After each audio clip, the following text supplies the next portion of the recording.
Juga ya. Beberapa kali ke Bandung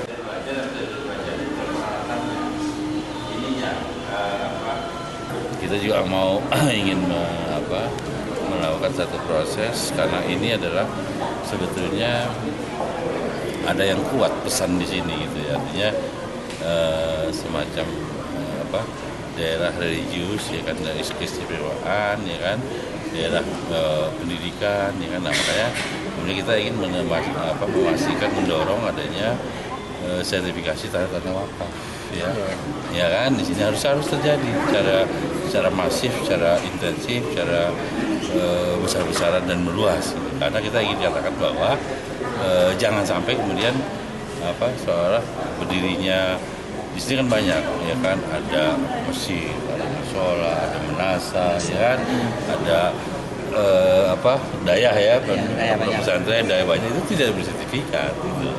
Ya kan, itu yang menurut saya kita harus ini kan, jadi supaya salah satu peran yang harus kami lakukan menjaga tata ruang ya BPN ini adalah soal itu.